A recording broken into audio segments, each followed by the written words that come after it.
buenas a todos.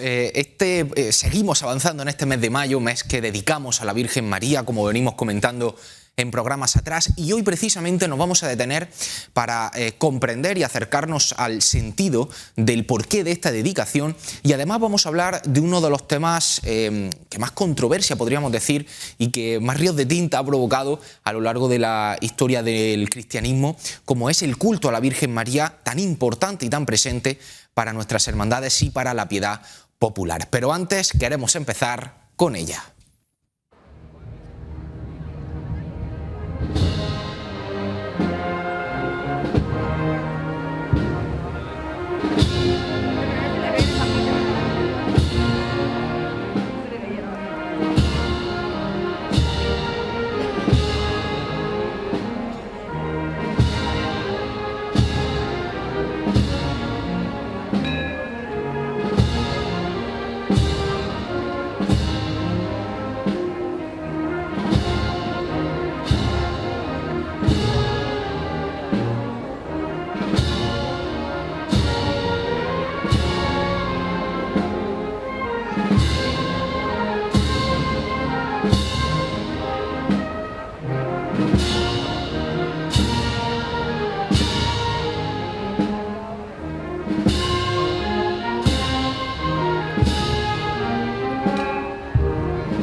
Muy buenas noches, ¿qué tal? Bienvenidos una semana más a La Última Trabajadera, el programa de las cofradías de Almería. Avanzamos ya, pasamos el ecuador de este mes de mayo y decíamos un mes de mayo intenso en cuanto a actividad cofrade se refiere, y por ello empezamos también repasando las noticias más importantes de los últimos días del mundo cofrade almeriense.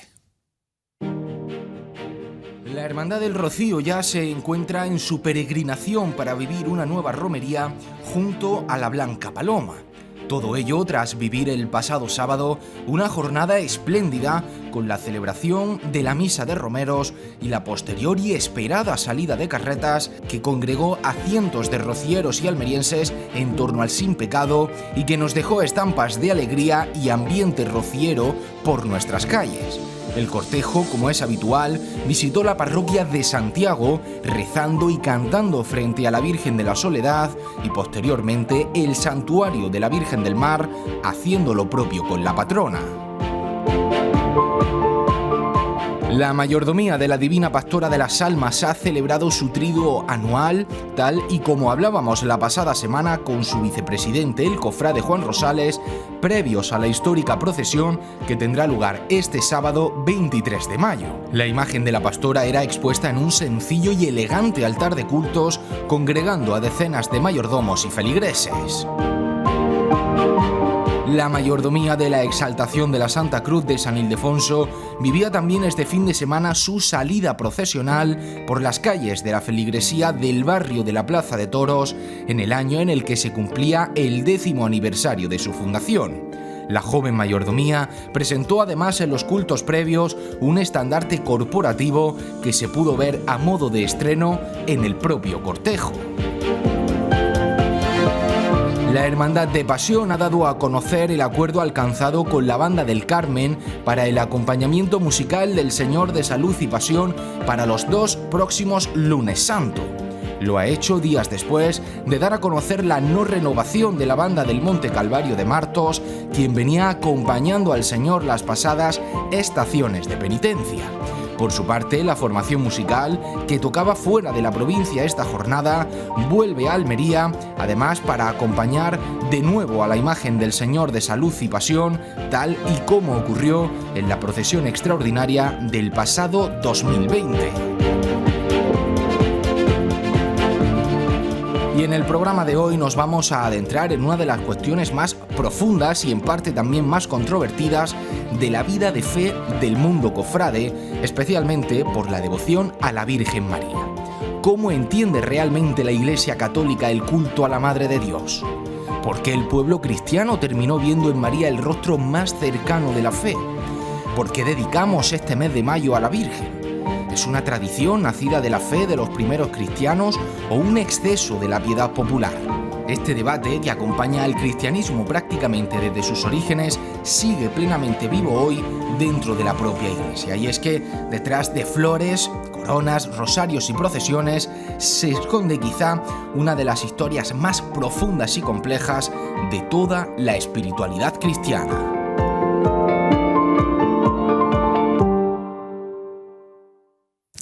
Pues efectivamente, hoy tenemos un programa por delante de los que nos gusta hacer realmente, y además estoy convencido que es de estos programas que se escucharán, que veréis en futuras ocasiones, que repetiréis, porque el tema, como planteamos, es muy interesante y evidentemente es transversal a la fe, a la piedad popular, al mundo de las cofradías, al mundo de las hermandades, todo en torno a la Virgen María. Y para hablar de ello, no puedo estar más contento de las personas que me acompañan esta noche en el plató. Empiezo por mi querido amigo José María Sánchez. José María, muy buenas. Muy buenas, Javi, ¿qué tal? Bienvenido una vez más al programa. Y José María, estoy especialmente contento también de tener con nosotros a Inmaculada Vida. Inmaculada, muy buenas. Buenas tardes. Religiosa de la Congregación de María Inmaculada, eso es. Aquí en nuestra ciudad de Almería. Aunque bueno, creo que eres de Córdoba, ¿verdad? Soy cordobesa, sí. O sea, andaluza, conoces muy bien también todo lo que conlleva la piedad popular. Bueno, sí, estoy muy metida en ello, sí. Y además, Inma, maestra también en el Colegio de María Inmaculada de nuestra ciudad, y estás, en fin, muy cerca de esa transmisión de nuestra fe y del conocimiento de nuestra fe. Se intenta. Muchísimas gracias, Inma, por acompañarnos. Un placer teneros ambos en nuestro plató, como digo, para un programa verdaderamente interesante. Son temas profundos, son temas que requieren, en fin, cierta profundidad, ¿no? Valga la redundancia, puesto que, como decía, llevan realmente, pues, desde los orígenes del cristianismo prácticamente, estando presente en la vida de fe de los seguidores de Cristo. Para ir comenzando, José María, empiezo contigo. Decíamos, ¿no?, que un poco el motivo de este programa es este mes de mayo que le dedicamos a la Virgen, y me gustaría que empezásemos por ahí. ¿Por qué le dedicamos el mes de mayo a la Virgen María?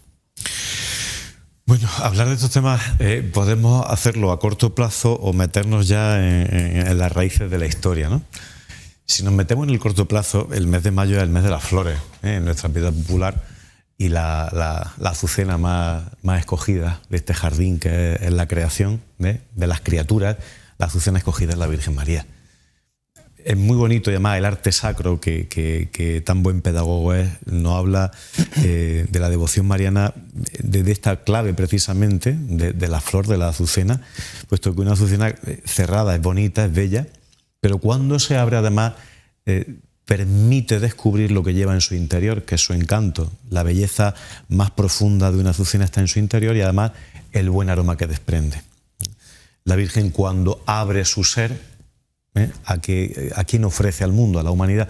A Cristo, ¿no? Es decir, es la mujer del sí, la mujer que acepta el plan de Dios en su vida, y como consecuencia recibe a Dios y da a luz al Hijo de Dios, ¿no? Entonces, el mes de las flores está dedicado a la flor más privilegiada. Este es el corto plazo y la expresión de la piedad popular, ¿no? El momento del año donde la primavera ya es madura, donde todo lo que vemos de vegetación, de vida, pues ya cobra una explosión grande, y dentro de esta belleza, pues los cristianos tenemos de una manera privilegiada como la más bella a la Virgen, ¿no? A la Madre de Dios y Madre nuestra. Si nos metemos en el largo plazo, tendríamos que irnos pues a muchos siglos, incluso antes del cristianismo, ¿no? Cuando este mes, que está ligado a la primavera, que está ligado, ¿no?, a la explosión de la fecundidad, donde de nuevo pues los campos en ellos se vislumbra cómo el paso del buen tiempo vence al invierno, ¿no?, oscuro, sombrío, en ese letargo de ausencia de vida y de frutos.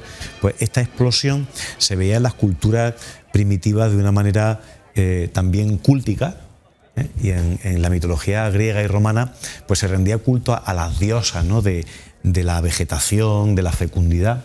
Todo esto quedó cristianizado a raíz de la experiencia de Cristo, ¿no? ¿Y por qué mayo? Pues usando y empleando todo este escenario previo, que con todo derecho y con esa inspiración grande de lo que contemplamos, pues nosotros le ponemos nombre, ¿no?, en esa similitud que nos ayuda a trascender hasta el misterio que representa. Todo esto, Isma, es muy interesante también entenderlo dentro de la práctica, ¿no? Como es tu caso, ¿no? De la vida puesta al servicio de Cristo, al servicio de la Virgen, pero es verdad que, y nos vamos adentrando, ¿no? Un poco en el asunto del culto a la Virgen. La presencia de la Virgen es ciertamente controvertida, ¿no? En cierto modo, me decía, ¿no? Viniendo para acá, que tú además estás presente, tienes cerca otras culturas, otras religiones, sí, y cómo precisamente la figura de la Virgen es un punto de controversia, ¿no? Dentro de que luego la adaptamos en nuestra cultura, como decía José María, de la primavera. Así es. Bueno, en mi caso, yo soy profesora de religión y le doy clase a alumnos de la ESO.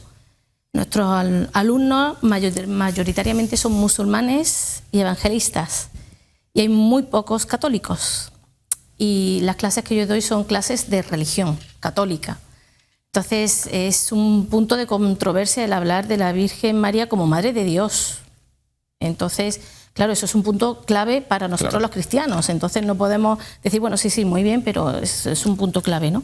Entonces es verdad que en el Corán sí reconocen la figura de la Virgen María, ¿no? Entonces, bueno, ahí hay un punto, bueno, un poco como concordante, claro, ¿no? De unión, podríamos exacto, decir, ¿no? Entonces, vale.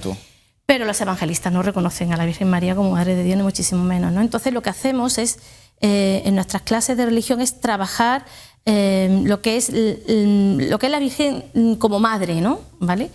Y eso los niños sí lo entienden, ¿no? El entender una madre que está cercana con nosotros, las personas, ¿no?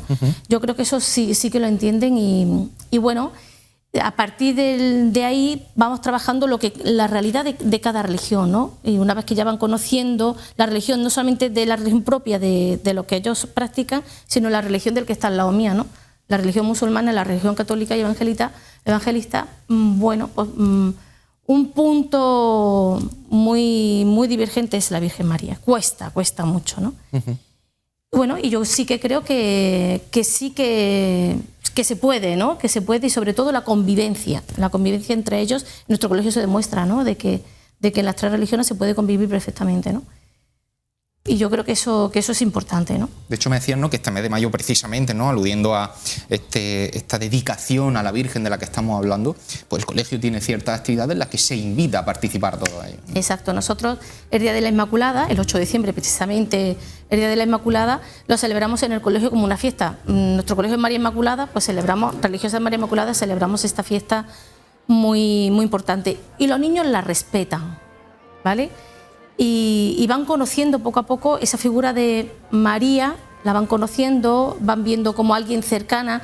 Surge también una religiosidad muy popular, ¿no? Porque entre los católicos niños que tenemos en el colegio, muchos de ellos son cofrades precisamente, ¿no? Entonces, bueno, pues sí veneran un poquito a su Virgen y presentan a su Virgen. Su Virgen. Sí, bueno, eso también ahora lo hablaremos, que los cofrades somos muy de nuestra imagen. Entonces, sí. El ver como la Virgen María y tal, eso les cuesta un poquito más, ¿no? Bueno, pues, y ellos mismos van un poco también explicando al resto de los alumnos, bueno, pues quién es la Virgen María, ¿no? Yo creo que es como no defender, pero sí ellos como sentir a la Virgen María como alguien importante para ellos, ¿no? Y yo creo que eso es importante, ¿no? También, ¿no? Claro.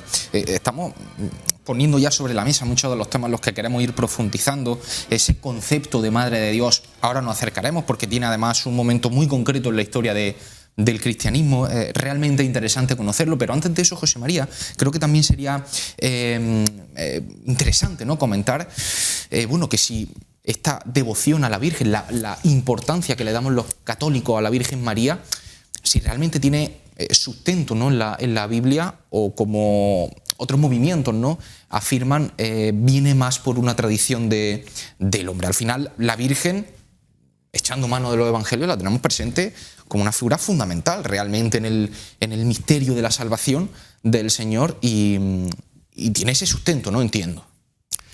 Dice si nuestra convicción de fe en la Virgen María viene de la fe o viene de la tradición. Hay que pensar que, o de la Escritura, ¿no? Dice, piensa que la Biblia, o sea, el consignar por escrito la revelación es posterior a la tradición. Primero se vive, primero se experimenta, primero ocurren los acontecimientos que se van transmitiendo en aquella primera generación. Vamos a centrarnos en los evangelios, ¿no? En aquella primera generación cristiana, y será décadas después cuando comienza a consignarse por escrito, como todo lo importante hacemos, ¿no? ¿Para qué se consigna por escrito? Para que no se olvide y para que no se desvirtúe. Ya en los evangelios lo tenemos, pero algo muy bonito, estamos en Pascua todavía, es pensar la crónica o la biografía de la primera iglesia, de los primeros cristianos, que es el libro de los Hechos, nos deja buena cuenta de que la Virgen está presente en la comunidad. Y si simplemente la Virgen hubiera sido un elemento literario, un dato más, ¿no?, que acompañase la narrativa evangélica a modo accidental, ¿no?, por llamarle de alguna manera, no tendría por qué seguir figurando en la infancia de Jesús, en su madurez, en su ministerio público, en su pasión, en su resurrección y en la vida de la primera iglesia. La Virgen María es fundamental para el cristianismo y además supone un paso adelante en la historia de las religiones, porque la Virgen ocupa el lugar inmediatamente inferior a Dios. Por eso cuando hoy muchas veces se sigue todavía hablando de la Iglesia por desconocimiento, ¿no?, queriendo introducir elementos ideológicos, visiones sesgadas, ¿no?, acerca del juicio de nuestra realidad, de nuestra actualidad, y se sigue hablando de polos machistas, feministas, etc. Yo aludo rápidamente a esta realidad. Para los cristianos, después de Dios, está la Virgen. Está ella. La reina de todos los santos no es un hombre, es una mujer.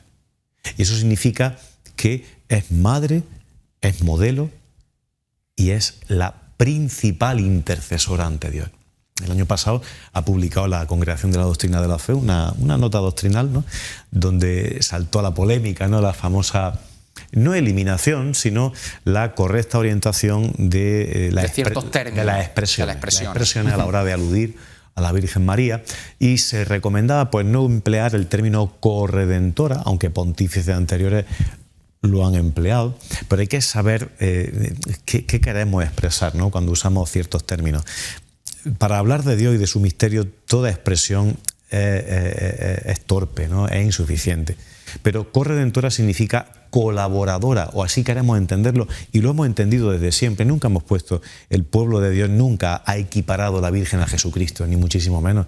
Sabemos que ella es madre, pero también es discípula, y es principal intercesora ante su Hijo Jesús. Ahí tenemos las bodas de Caná y esas imágenes evangélicas tan elocuentes y tan inspiradoras, ¿no? Como verdad histórica, como la verdad que la narrativa evangélica nos brinda, y luego pues como esa sensibilidad sencilla pero verdaderamente válida para poder vivir nuestra fe y poder vivir esta devoción a la Virgen en su recto lugar, ¿no?, y situarla en el lugar y en el modo que le es propio, ¿no?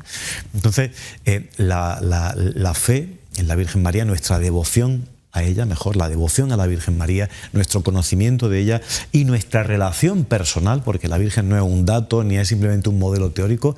Con la Virgen nos relacionamos por la comunión de los santos, nos relacionamos cotidianamente. Es una verdad de fe porque forma parte de la revelación, y luego, como ya podemos comprobar, y estaba viendo antes las imágenes, ¿no?, de las distintas vocaciones de la Virgen en nuestra ciudad, en la piedad popular, la devoción mariana. Estamos en mayo, estamos inaugurando las grandes fiestas y las grandes romerías. Estamos inmersos en la romería del Rocío, que es la romería más grande de España. La devoción mariana a día de hoy sigue siendo ese humus y ese marco privilegiado para que siga arraigando el escenario, para que podamos seguir evangelizando con esa delicadeza, esa ternura y esa efectividad con el que el amor de una madre es capaz de hacer calar todas las cosas. Qué interesante muchos de los conceptos, José María, que nos estás poniendo también sobre la mesa. Me quería detener, estábamos también viendo algunas imágenes precisamente dentro de esta romería, ¿no?, que ya se está viviendo del Rocío, esta festividad de Pentecostés que tenemos a la vuelta de la esquina este mismo domingo, y cómo precisamente este momento, este hecho, en el que de alguna manera, ¿no?, se habla del nacimiento, entre comillas, de la Iglesia, o de la puesta en acción de la Iglesia al recibir el Espíritu Santo, cómo la Virgen misma está en ese centro, ¿no?, de la escena como unificadora casi de esos apóstoles que iban a emprender ya el camino de la evangelización. Exacto, ¿no? Yo creo que, bueno, pues que ella acompaña a los apóstoles, ¿no? Como ha dicho muy bien José María, ¿no?, que me ha costado mucho, ¿no? Ella no desaparece, ella está ahí acompañando, aunque no está en primera línea. De hecho, en los Hechos de los Apóstoles no se la ve, no hay ninguna palabra suya, pero ahí está manteniendo, acompañando, estando, bueno, pidiendo también por los apóstoles. Yo creo que pues eso es una misión muy importante, ¿no?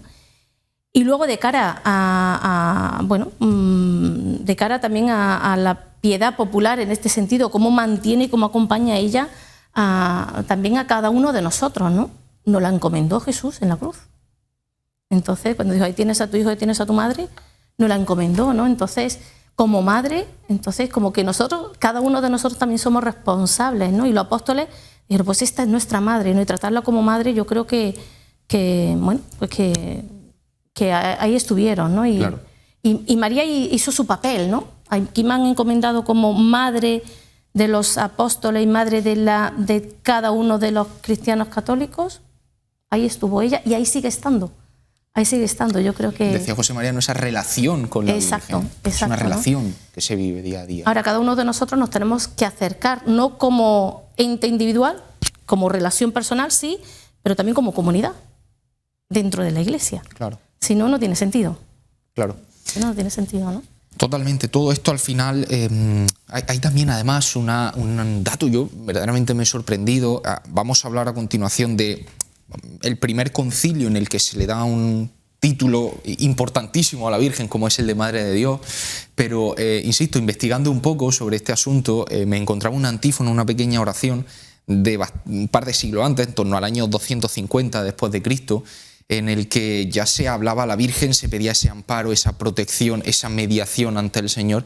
Y qué interesante esto, José María, ya si estamos hablando de los orígenes del cristianismo, cómo esos primeros cristianos ya entendieron a la Virgen como con esta filosofía que estamos comentando. Sí, y además en la arqueología cristiana, no solamente en la pintura, que ya encontramos a la Virgen representada en los primeros siglos, sino cuando vamos a Tierra Santa, encontramos los vestigios de la Virgen María incluso en Nazaret. En la arqueología, en torno a la Basílica de la Anunciación de Nazaret, encontramos ya el nombre de María con toda la escritura griega, incluso las primeras invocaciones del Jai de María, el saludo del ángel, ya se encuentran en aquella arqueología. Es verdad que son ya del arte visigótico, pero estamos todavía en la segunda mitad del primer milenio. Entonces, la devoción mariana es una verdad que el pueblo de Dios ha vivido desde sus inicios.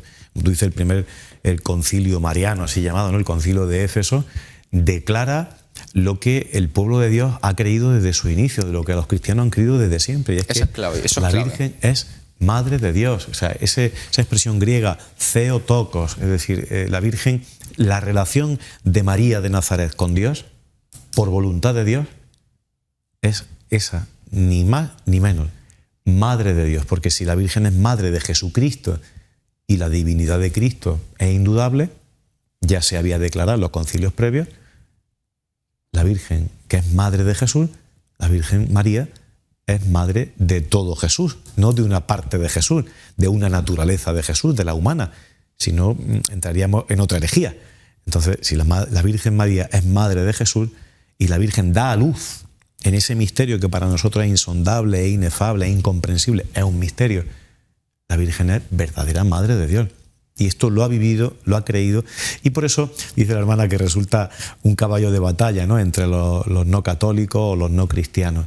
Es que ningún formato religioso en la historia de las religiones jamás ha tenido esta fortuna de tener esta cercanía con Dios, y hasta el punto de locura de que lo más sagrado para un hijo, que puede ser su madre, Dios nos la regale a nosotros como también madre nuestra. Es decir, la historia del cristianismo Y esta es un poco la gran revolución del cristianismo, es que lo pone todo patas arriba, hasta la historia de las propias religiones, ¿no? Entonces muchas veces esa rebeldía ante el cristianismo supone eso. No puedo soportar tanto amor. Es que el cristianismo es la religión del amor verdadero, pero un amor que porque es verdadero no se impone, un amor que no asfixia, pero un amor que o se vive o no se vive. Y ahí está la autenticidad de la fe y la autenticidad del cristianismo, donde existe un amor al sí como expresión y como fruto del amor, donde existe una libertad sí, pero formada desde el amor, es decir, una libertad que no puede ser otra cosa, no se puede entender desde otro prisma, desde un amor que ha de ser responsable, fiel, ¿no?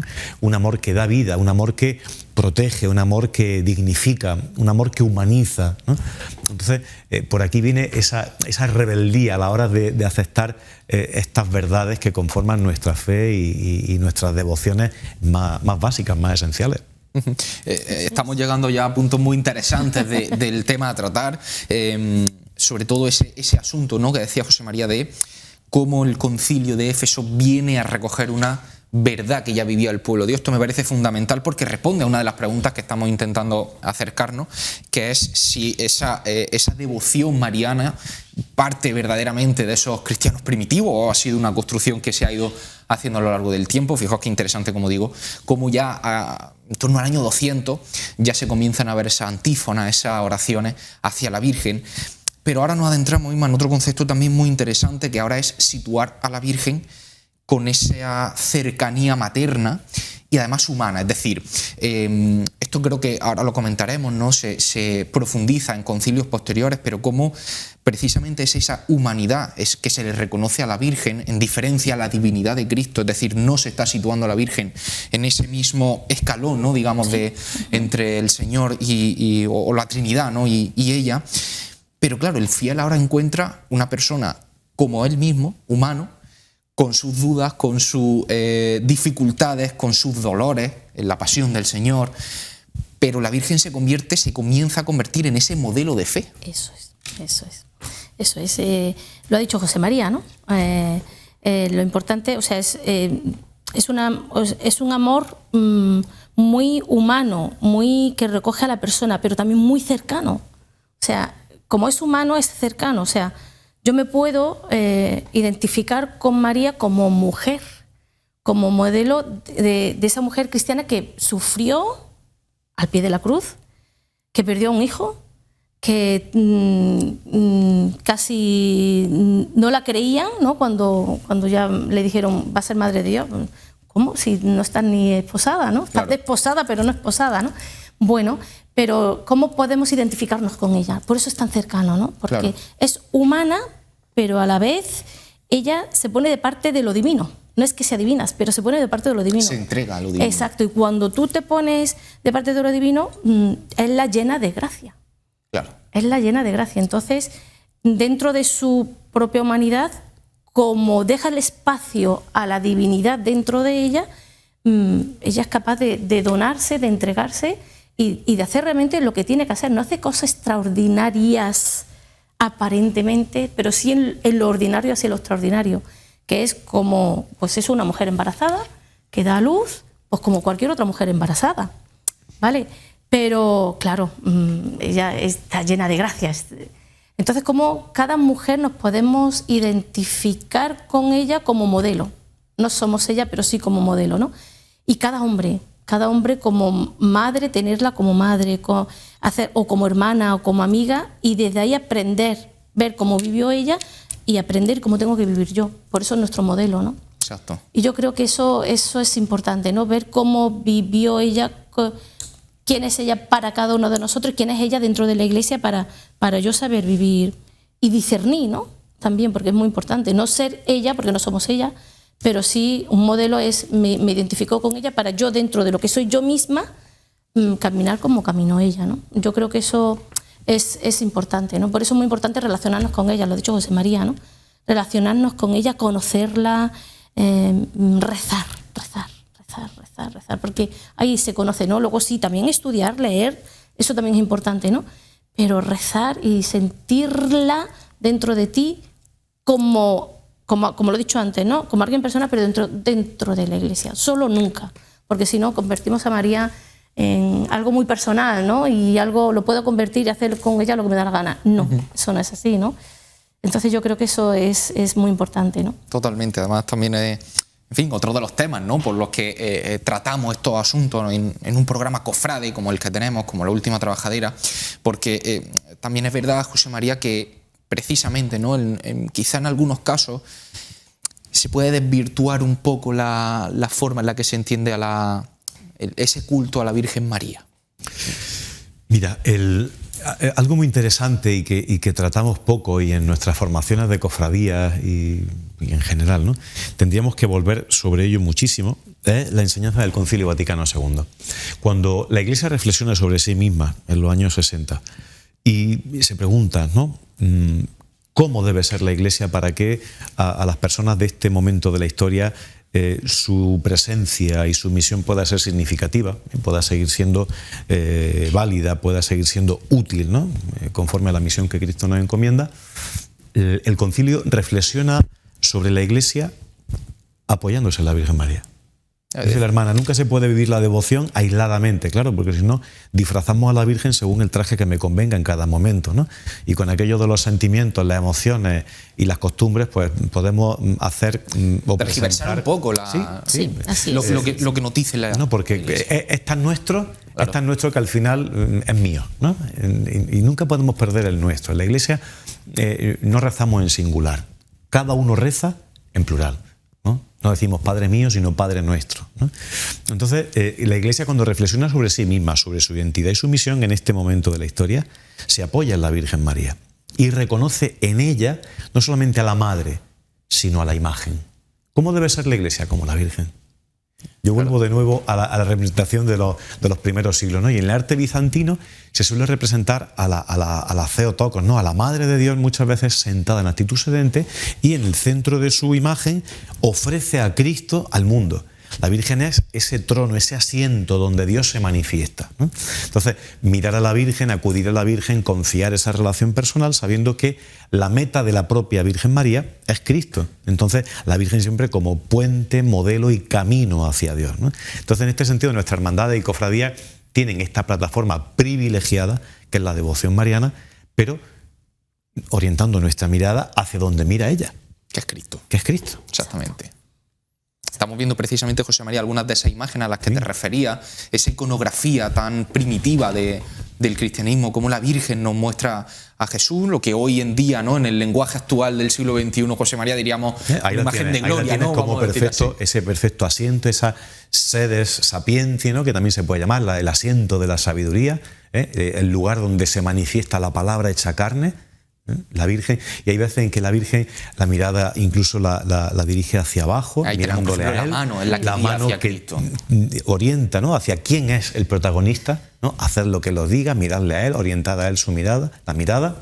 Incluso la vestimenta en ocasiones nos habla de esta doble condición, la mujer vestida de sol, ¿no?, la mujer vestida de cielo, envuelta en la gracia divina, pero una mujer que no deja de tener un rostro humano, porque la Virgen María no es una diosa, la Virgen María no es una mujer extraña a la humanidad, tocada por un singular privilegio, sin duda, pero la divinidad, el único que la ostenta es Jesucristo. Totalmente. Dicho esto, vamos a hacer un pequeño alto en el camino, nos vamos a ir rápidamente a publicidad y vamos a seguir hablando precisamente a la vuelta de esa iconografía, especialmente tan relacionada también con las cofradías, a raíz del barroco, de esta corriente artística, donde esa expresividad, esa teatralidad también, sobre todo en esos dolores de la Virgen, ¿no?, en el momento de la pasión del Señor, cómo va a hacer que también se conecte, que el fiel conecte aún más con ella. Pero como digo, será a la vuelta de publicidad, no se vayan.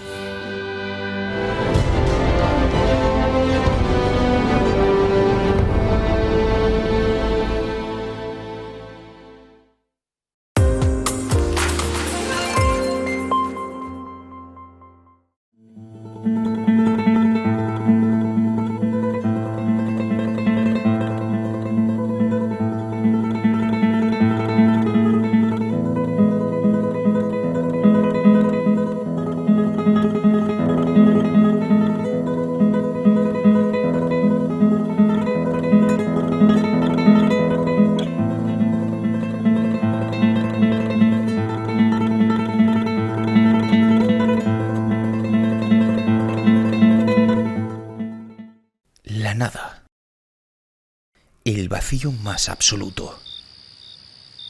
El silencio. La ausencia. Que transformamos en el todo. Convierte. Hazlo realidad. Indalprods. La producción del presente.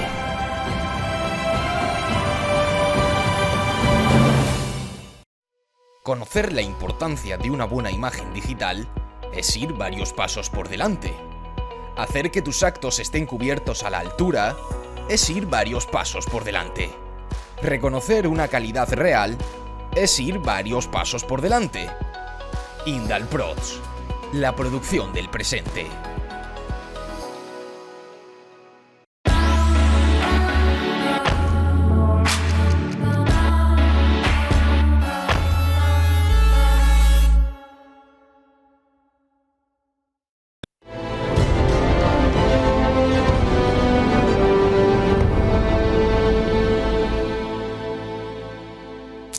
Regresamos para seguir hablando de este tema tan interesante del culto a la Virgen María, tan importante y presente para la hermandad y cofradía y para la piedad popular, para la religiosidad en general de nuestra era y de la historia del cristianismo, como estamos viendo. Y decíamos que queríamos también hablar, ¿no?, de esa corriente del barroco la que bebe nuestra Semana Santa, que viene también a raíz de esa contrarreforma, ¿no?, a un movimiento, a una situación importante dentro de la Iglesia, pero que en este caso nos queremos centrar en lo que consigue esas imágenes tan teatralizadas, en esa conexión con el fiel.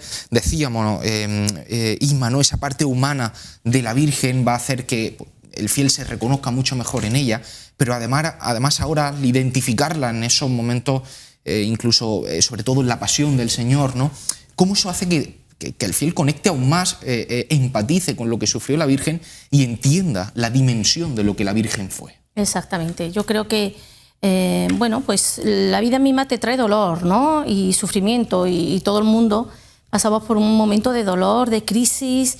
Entonces, el ver que la Virgen María ha pasado también por momentos de dolor, te identificas con ella, sí o sí, ¿no? Entonces, el ver que la Virgen María al pie de la cruz pierde a su hijo, que delante de ella lo matan. Entonces, ¿qué madre que vive eso o que ha perdido un hijo se identifica con ella?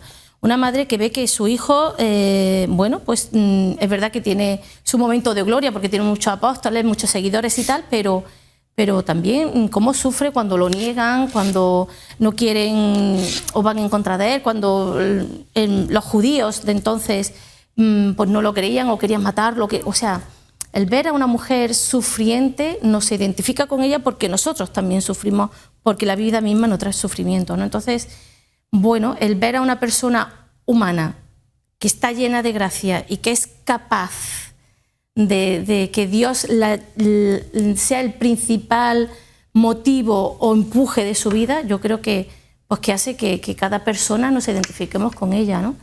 Y yo creo que eso hace que también dé sentido también a nuestro sufrimiento, ¿no?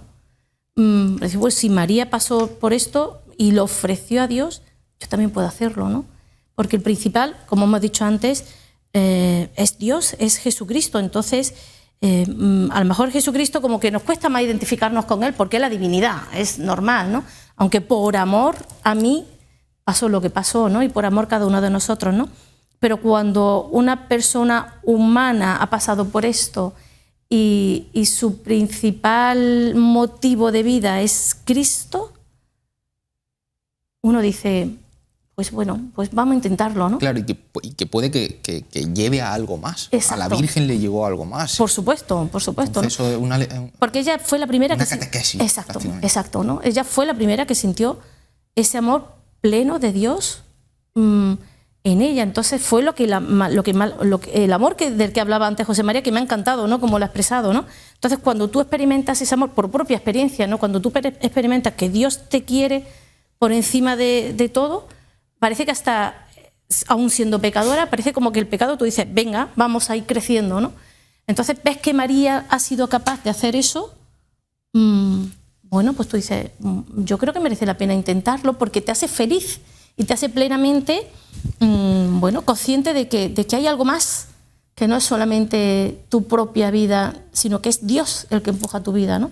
Porque la empuja la vida de María, ¿no? Entonces, bueno, el verla a ella como modelo, que lo hemos dicho ya varias veces, y yo creo que eso es muy importante, ¿no? Tener un modelo tan cercano, tan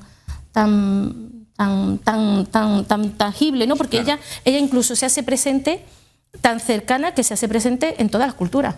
Ahí tenemos la Virgen de Guadalupe, la Virgen de Fátima, o sea, se hace tan presente que en todas las culturas tenemos como una Virgen muy cercana, ¿no? Entonces, sin quererlo, te identificas con ella más, ¿no? Totalmente. Todo esto, además, evidentemente, José María, la fuerza expresiva y catequética de imágenes como las que estamos viendo, de los grandes maestros del barroco. Decía el otro día en la formación de Providencia que lo primero que te llama de una imagen es la mirada, ¿verdad? Y todo eso además hace pues, que el fiel, como decimos, no se conecte y comprenda más el misterio también del que es parte la Virgen María. El arte sacro es la gran catequesis de los sencillos. Cuando estamos viendo estas imágenes, ¿no?, que pone ahí en pantalla, esto lo entiende el doctor en teología y esto lo entiende un monaguillo de mi parroquia. Lo entiende todo el mundo. Y efectivamente, la belleza, además el Papa Benedicto se detuvo bastante en esto, ¿no? La belleza como camino hacia Dios, ¿no? Esto los grandes maestros de la teología lo explican, ¿no? La vía pulcritudinis, ¿no? El camino de la belleza como un ascenso hacia Dios, ¿no? De lo inmanente, de lo que veo, de lo que percibo por los sentidos, hacia lo trascendente, ¿no? Si me embarga la belleza de lo que estoy contemplando, eso me introduce en un misterio que es esa belleza llevada al infinito, ¿no? Entonces, por eso es tan importante que nuestros artistas de todos los gremios, ¿no?, tengan esta base. Yo no les exijo la fe, porque yo he conocido artistas que se confiesan no creyentes, pero sí manejan estas claves a la hora de plasmar una imagen, a la hora de llevar a cabo una obra pictórica, comprender cuál es la misión, ¿no?, de lo que estoy haciendo, de lo que estoy dando a luz, ¿no? Porque esto va a ser una obra que es como mi hija, ¿no? Mi hija que va a tener una misión, una obra de arte, eso es la hija de ese autor, de ese artista que va a cumplir con una misión.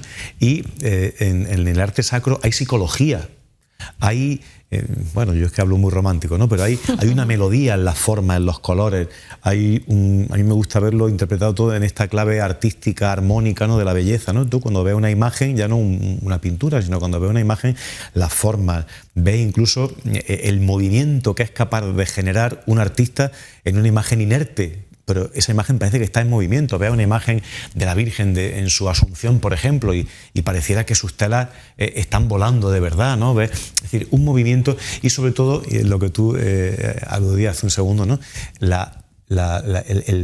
diríamos, el torrente de la fuerza de una obra de arte es su rostro, su mirada. ¿Por qué? Esto tiene un sentido muy, muy, muy concreto. Dios, cuando se ha revelado, nos ha mirado a la cara. Si en el Antiguo Testamento no se podía contemplar a Dios, porque el que contemplaba a Dios moría, el que contempla la gloria de Dios en el Antiguo Testamento, que es Moisés, luego cuando baja del Sinaí tiene que cubrirse el rostro, porque le brilla el rostro de tal modo que nadie le puede mirar a la cara. Y Moisés tiene que ir con el rostro cubierto porque ha contemplado la gloria de Dios. Pero sin embargo, en Jesucristo, en el Nuevo Testamento, Dios nos mira con una mirada humana. Y esto ya para los que sean así como más amantes de todos estos temas, hay 1000 estudios y en internet hay muchos reportajes sobre el estudio de la sábana santa que sigue avanzando, sigue evolucionando y es apasionante. Y ya con la inteligencia artificial, que para muchas cosas es como muy inspiradora, se están haciendo unas recreaciones a partir del estudio científico minucioso de todas las claves biológicas, materiales, todo, de la sábana santa y del santo sudario de Oviedo, que coinciden totalmente, haciendo reconstrucciones sobre cómo podría ser el rostro de Jesús, ¿no? Y es apasionante. Y a mí me gusta pensar qué tendría esa mirada, que era la mirada de Dios hecho humanidad, para enamorar a rudos pescadores, para transformar, para convertir la vida de pecadores, para motivar el cambio de vida, para llevar su consuelo, o sea, ese Cristo, ¿no? que hizo dudar sobre la verdad al gobernador romano, ese Cristo, ¿no? que viendo su mirada uno podía ver ese reino, ¿no? del que él hablaba, el reino de los cielos. ¿Dónde está la misión del arte sacro? Entonces, cuando empleamos de todos estos medios, de todos estos recursos que incentivan la piedad en el corazón de los fieles, es tan importante, ¿no? Y la Virgen María aquí ocupa un lugar fundamental. Por eso decía, es exagerada la devoción, las expresiones de piedad. Pues yo creo que también la exageración, y en cada territorio la exageración cobra pues una expresión distinta. Los andaluces nos dicen que somos exagerados, ¿no? Cuando vienen hermanos nuestros de otros lugares de España, nos dicen, soy exagerados los andaluces, ¿no? Soy barrocos, ¿no? Por esencia, y mira que los almerienses somos como los menos andaluces de los andaluces, ¿no? Porque somos casi murcianos, estamos aquí en un limbo maravilloso que se llama Almería, pero es verdad que cuando uno pasea por España se da cuenta, ¿no? del valor, de la impronta de lo andaluz y cómo el barroco llegó y se quedó para siempre. Podremos hacer arte contemporáneo, incluso ahora el hiperrealismo que se está dando tanto en la obra pictórica como en la obra escultórica tiene una base y una inspiración evidentemente barroca. Totalmente. Dicho esto, José María, creo que también es interesante comentar, sobre todo porque me pongo un poco en la piel de ese cofrade que nos pueda estar viendo y que haya podido entender por tradición, por herencia, de diferentes cuestiones, esa devoción de la que hablamos a la Virgen. Y en este sentido también la Iglesia, hablaba antes del Concilio Vaticano II, tengo por aquí apuntado un par de textos que voy a mencionar simplemente para quien quiera curiosearlo. Marialis Cultus de Pablo VI y Redemptoris Mater de Juan Pablo II son, junto al Lumen Gentium del Vaticano II, tres textos que sitúan muy bien la forma de entender el culto a la Virgen, pero de forma que todos lo entendamos. Insisto, José María, hay que diferenciar esas tres formas de entender el culto dentro de la Iglesia. Por un lado, esa adoración a Dios, y luego, por otro lado, esa veneración especial a la Virgen, que en términos académicos se llama hiperdulía, y luego la dulía a los santos como esa veneración restante. Pero esto es importante porque tenemos que entender a todos los santos, y especialmente a la Virgen, como un camino hacia Cristo. Toda la oración y toda la devoción debe ser un camino hacia Cristo. Nunca podemos entenderlo como un fin. Así es, lo dicen muy bien en unos términos muy teológicos, ¿no? Que son expresiones griegas. La adoración solamente es para Dios, ¿no? Que es el culto de la tría. El creyente, el ser humano, en referencia a su Dios, a su Creador, ¿no? Que se ha manifestado, que se ha revelado en Jesucristo, que nos da a conocer quién y cómo es Dios hasta el límite de nuestro entendimiento. Esa relación con Dios es la relación de adoración. Solamente se adora a Dios, es decir, el corazón solamente se deposita en Dios. Esa vinculación, esa consagración solamente es a Dios. Por eso hay que cuidar las expresiones, aunque las utilizamos para todo, pero que tengamos claros estos conceptos que un poco que vertebran nuestra fe, ¿no?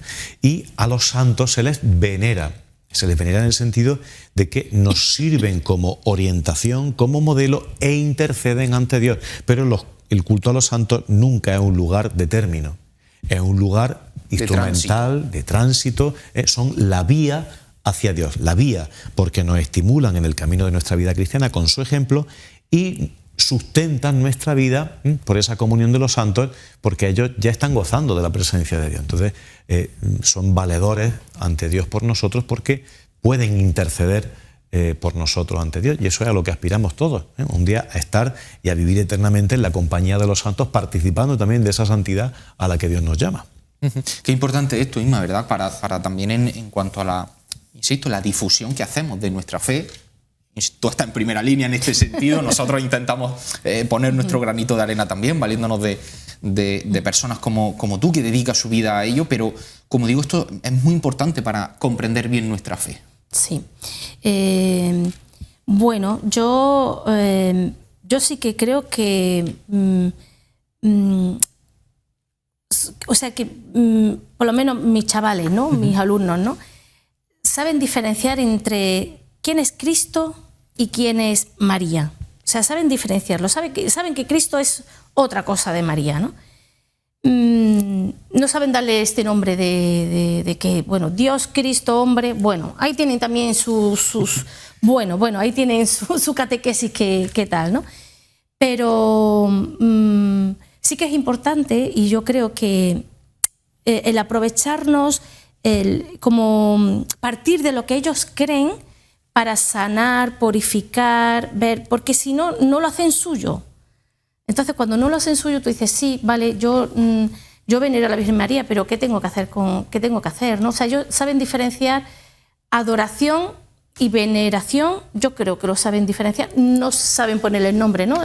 Que decíais vosotros. No saben, pero saben que... Lo importante es la práctica, ¿no? Exacto, eso es, ¿no? Dice, bueno, cuidado que adorar solamente se le adora a Dios. Y yo le digo, hincar la rodilla solamente delante de Dios. Cuidado, ¿eh? Y ella dice...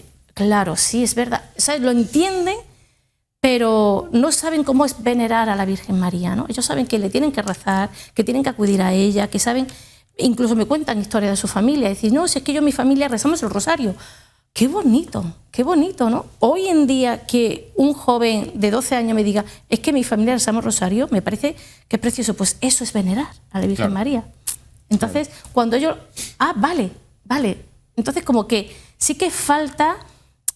Esta catequesis, ¿no? De esto que hacéis en casa, esto que hacéis vida, has partido al principio, ¿no? Lo que se hace vida, saber diferenciarlo, saber colocarlo en su sitio, ¿no? Porque si no se crea esta confusión de, bueno, ¿quién es la Virgen María? ¿Quién es Dios? La Madre de Dios. ¿Pero por qué la Madre de Dios? Si Dios es Dios, ¿cómo puede?